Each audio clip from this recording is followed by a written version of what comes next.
Hola clase, ¿cómo están? ¿Bien? Vamos a continuar con el capítulo 5 y hoy vamos a hablar del participio pasado. El participio pasado significa en inglés past participle. It's not participle, it's participle, with emphasis on the very first syllable.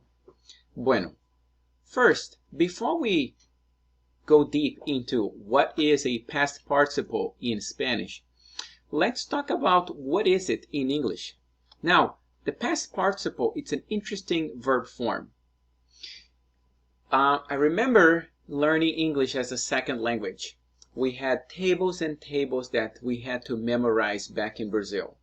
For example, the verb to begin, begin, began, begun. Begun being the past participle of that verb. Let's take a look at another one. The verb to do. To do, did, done. Done being the past participle of that verb.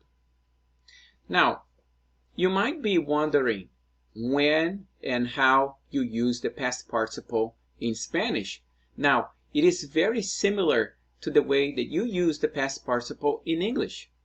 It can be used as a verb or it can be used as an adjective. For example, if I describe the book and I say the book was bought in Hackettstown. Bought is a verb form, but in this case it has been used as an adjective. For example, it explains that the book was not big or large, but the book was bought. So the verb in this case is being used as an adjective. Now, most of the time you will use the past participle as an adjective when it is combined with verbs like to be, like the book is opened. You see how it's used as an adjective? Now, sometimes later on in chapter 6, we're going to get started looking at compound verbs. And these are verbs that have two verbs back to back. Like, for example, I have spoken. So you will use the past participle. In this case, not as an adjective, but rather as part of a verb structure. Now, so back in Spanish 1 or 2, you learned the gerund, ing form, like studying, okay? Now, this time, you're going to see something slightly different. It's similar, but it's different, okay? So, let's talk about regular forms first. The regular forms in Spanish are extremely easy. All you have to do is add ado or ido at the end of the verb. So if it is an AR verb, you add ado. So bailar, bailado. So for example, if you want to say that the tango is not tango tener, but tango the dance.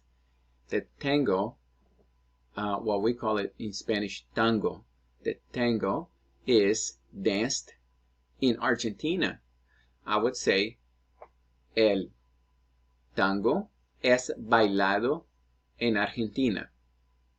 You see, not very difficult. Now, let's try an ER verb. Comer, comido. Beber, bebido. Let's try an IR verb. Vivir, vivido. Salir, salido. Now, what is interesting about the past participle is that sometimes you will find some signs out in the world written in the past participle. Have you ever come across a sign, maybe a bilingual sign, saying that the business was closed, and there was a sign cerrado, as in closed? Now notice that cerrado, A-D-O, it's different than cerrando, A-N-D-O. A-N-D-O is the ing form of the verb, like I am closing the lid. Estoy cerrando la tapa. Now, very easy, right? In English, it's sort of like the same thing. When you look at the past participles in English, most of them end in ed, because most verbs in the past tense end in ed, right? Play, simple past, played, past participle, played. Now, if you are confused in English as in what is simple past and what is past participle, it's very easy to recognize in English what the past participle is, because the past participle is sometimes used with the verb have or has. So, for example, which one is correct? I have spoke or I have spoken? It is I have spoken. So spoken is the past participle. Sometimes the two happen to be the same. I played in the park. I have played in the park. Right? So sometimes it's the same. Now in Spanish it would never be the same. For example, let's look at the verb bailar. If I want to say I danced, it would be yo bailé. It has nothing to do with bailado. So we're talking first how to use the past participle as an adjective. So we're describing something, okay? Now, remember a key thing about the adjectives in Spanish is that adjectives have masculine and feminine forms, right? In addition, they have singular and plural. So what does that mean to us, okay? Well, before we go into the irregular forms, so let's try, let's give an example here. So the one that we just did, okay, about tango. El tango is masculine and it is singular. So if I want to say that the tango is danced in Argentina, it would have to be singular and masculine. It would have to be el tango es bailado en Argentina. Now, let's talk about the verb to close, which is cerrar. Okay, now, the lid in Spanish is called la tapa. And right now, the lid is open. Now, the lid is closed. Most of the time, when you talk about the state of things in Spanish, you use the verb estar, right?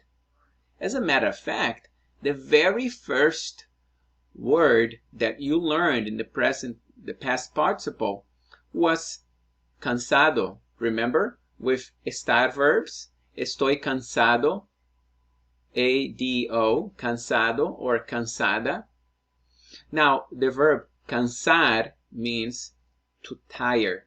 So when you say estoy cansado as a boy, you are tired. If you say estoy cansada as a girl, you are tired. You match the gender. So let's go back to the bottle again. Okay, so here's the lid, la tapa, and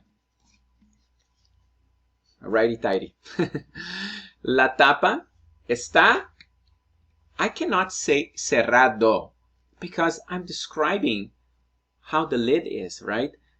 La tapa está cerrada. I can't say cerrado because I'm using it as an adjective to describe how the bottle is. You see the difference? Okay. Now, it can also be singular and plural. However, like everything else in Spanish, we have exceptions.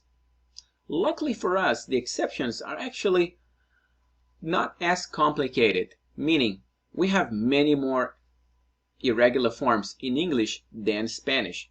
Think about do, did, done, The verb to be, was, were, been, bring, brought, and so forth. So many. Let's talk about the ones in Spanish. In Spanish, let's talk about the first rule. And this is kind of like the icing on the cake, which is accent marks, which we try to emphasize in Spanish 3, but we really get to practice more in Spanish 4. But this is not a super complicated rule. So let's look at the verbs caer, to fall, creer, to believe, leer, oír. Now, when you look at these verbs, first of all, they are ER and IR verbs. Second of all, the stem, which is everything but the last two letters, ends in a vowel, right? We have ca, we have cre, we have le, and we have o. Okay? Now, see, a, e, o. These are the strongest vowels in Spanish, which means that when these vowels are combined with other vowels like I and U, which are the weak vowels in Spanish, well, if I want to give the emphasis on the weak vowels, I got to beef it up by giving an accent mark. So let's say the verb caer, caído. Now, that's the correct pronunciation. If I didn't have that accent mark over there, I would have to read the word as caído. And that doesn't sound like caído at all. So I put an accent mark. Same with creer, creído instead of creído, leído instead of leído, oído instead of oído. Okay? And there are other ones like reír, to laugh, sonreír, to smile, traer, traído. Alright? Okay. Now, let's talk about irregular forms. We mentioned that in English we have plenty. In Spanish we have less. Okay, so let's look at the first one. Abierto, dicho, descrito, descubierto, escrito, hecho, muerto, puesto, resuelto, roto, visto, vuelto. So let's try an example. For example, America was discovered by Christopher Columbus. America, okay, well, it's feminine. Was, fue, discovered, well, because discovered is feminine because of America, I have to say América fue descubierta por Cristóbal Colón. Okay? Let's look at a common one that you've heard before, muerto, like Dia de los Muertos. Okay? Now, on my last video, I mentioned about two plants that I had to return to Lowe's because they died. So if I want to say that the plants are dead, las plantas, and for state and condition in the present tense, right, we are going to use estar. Las plantas están, plural, and then we can't say muerto. We have to say muerta with an S because it's las plantas están muertas. Okay? All right. For my fireplace here, I have a lighter, okay, which is presently broken over here. So if I want to say that it is broken, está roto. And because it's a lighter and it's masculine object. Now, if I was talking about the fireplace, that would be la chimenea está muerta. In the next video, we're going to do more practice.